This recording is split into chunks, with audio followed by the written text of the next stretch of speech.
Joining us now is the chair of the College Football Playoff Selection Committee, Warde Manuel. So, Warde, let's start with the last team in the cluster of SEC teams in Miami. What gave Alabama the edge over the rest of that group? Well, Reese, it's good to be with you again.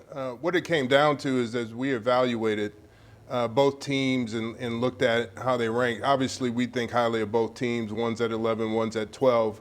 But what it really came down to is Alabama is 3-1 against current top 25 teams, and Miami is 0-1.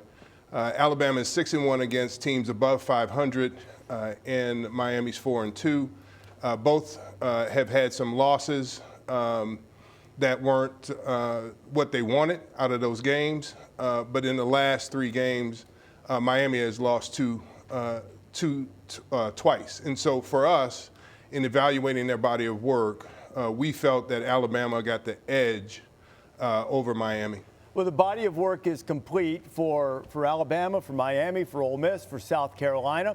There's one more rankings to do. What could change? Could it change? Is it set? Yes, it could change. It all depends on the outcome of these games. The commissioners have asked us to rank the top 25 through the conference championships, and that's what we intend to do.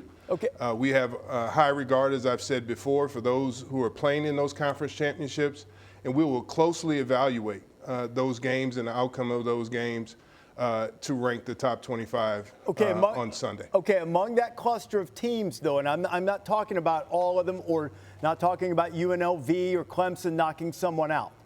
Among that cluster of teams, what could happen and why could anything happen to change the order? Well, it just depends on those who are playing in their conference championships. But none of those teams are playing in the conference championships. You see what I'm saying? None of those teams we're talking about are playing. Oh, I see what you're saying. Yeah. Yes. So those who are not playing, we will not adjust those teams because they don't have another data point, obviously.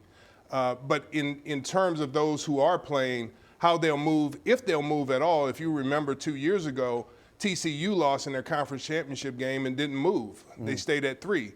So we could do that, or we could adjust depending on the outcomes of the game. Okay, so I want to make sure, and I want to give you a chance to clarify to make sure that we're on the same page here. So absent one of the lower-ranked teams, Clemson, UNLV, stealing a bid, as it were, then nothing would change that would move Miami, Ole Miss, South Carolina in a different order or ahead of Alabama. Any team that is not playing right now, we don't have a data point to rearrange where we have those teams ranked. And so that is set in terms of how we see them going into the final week of championship week. There's nothing that's going to change, Reese, for us to evaluate them any differently than we have now. Those teams who are not playing cannot be adjusted in terms of where they are compared to other teams that are not playing.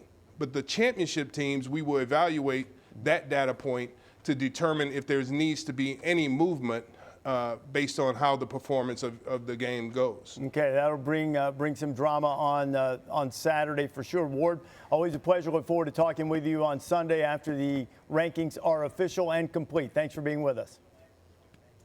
Thank you, Reese. Good to be with you.